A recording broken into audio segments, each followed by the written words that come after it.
बमरुकनुद्दौला और किंग्स 5 के अंदर GHMC और इरिगेशन और HMDA के तमाम ऑफिसर्स मिलकर पुलिस डिपार्टमेंट के साथ में जो यहाँ पर मकानात की तामीर की जा रही थी उन मकानात को मुनज़्ज़म किया गया।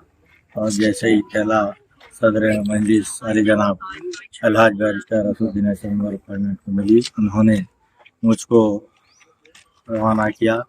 मैंने वहाँ पर जाकर इस वजह से घरों को डिमोलिशन कर रहे हैं कहकर बातचीत हम कर रहे थे, लेकिन हमको वहाँ से गिरफ्तार करके हमको शादनगर के आगे पुलिस स्टेशन में रखा गया सुबह से शाम तक, और कई मकानात को तोड़ा गया है।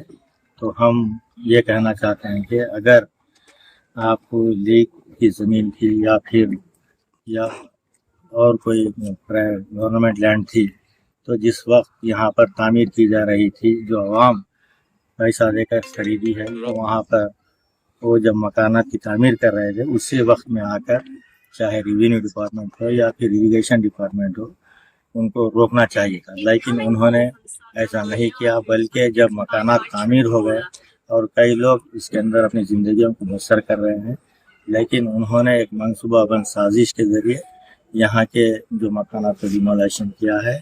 और हम इसकी तमाम तफसीलात सदर मोहतरम नक़ीब मिल्लत क़ारी जनाब अलहाज बैरिस्टर देंगे, और जो भी फर्दर कार्रवाई होगी सदर मोहतरम गवर्नमेंट लेवल पर बात करेंगे। शुक्रिया सर। एक सेकंड सर, ये बताया जाता है कि ये पूरे हैदराबाद के अंदर ये चल रहा है ऐसा बोल के, सिर्फ ओनली ये जगह फेज 4 फेज 5 किंग कॉलोनी बोल के नहीं है, सारे शहर हैदराबाद ओल्ड सिटी के अंदर कई जगहों पे ऐसा तोड़ा जाएगा बल्दिया की जानिब से बोल के सुनने में आ रहा सर।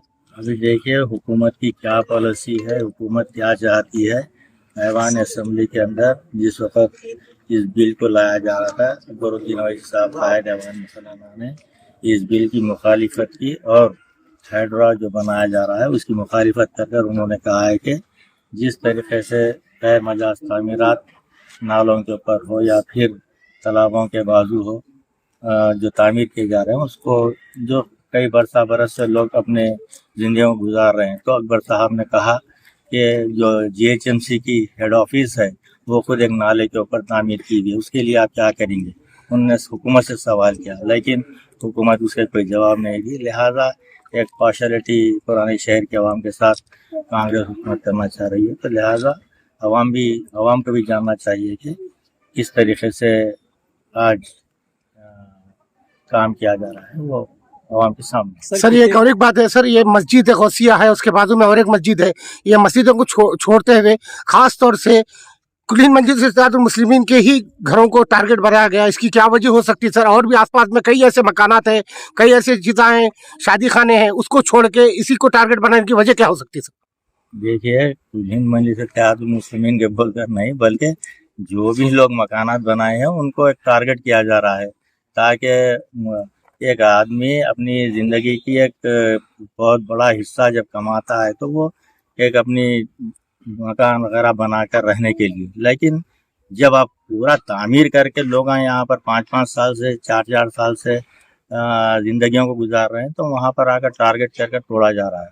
तो ये एक ही नहीं बल्कि कई जगहों के ऊपर कई मकानात को वार्निंग भी देकर गए हैं कि कल फिर आकर हम उनको मुनज़्ज़म करेंगे। सर यहाँ पर 4 साल को डिमोलिश किया सर अभी तो देखिए बमरुकनुद्दौला का जो एरिया है वहाँ पर 2 मकानात को तमाम बाउंड्रीज को तोड़ा गया है, और किंग्स 5 के अंदर एक 3-4 मकानात को मुनज़्ज़म किया गया। सर यहाँ पर 5 से 6 साल से पहले मकानात बने हैं, सो हुआ GHMC जब क्या सो रही थी कि आज जागी है GHMC? क्यों जब जो भी मकानात बना रहे हैं वो तो उनसे रुजू होकर बनाए होंगे ना, गैर कानूनी तो नहीं बनाए हैं। तो जब उनको ऑर्डर दिया जाता है उस 5 साल के बाद में तोड़ा जाता है, इसकी वजह क्या हो सकती है? वही तो बात हम आपसे कह रहे हैं कि जिस तरीके से जब उन्होंने तामीर कर रहे थे, जब फाउंडेशन डाल रहे थे, उसी वक्त में आकर GHMC हो या फिर रेवेन्यू डिपार्टमेंट हो आकर उनको रोकना चाहिए था। वो हुकूमत की नाअहली है जो उन्होंने जब मकानात बनकर तामीर होकर जब घरों में उतर चुके हैं तो उसके बाद में आकर उनको मुनज़्ज़म करना है अच्छी बात नहीं। ठीक है sir, thank you sir, thank you so much.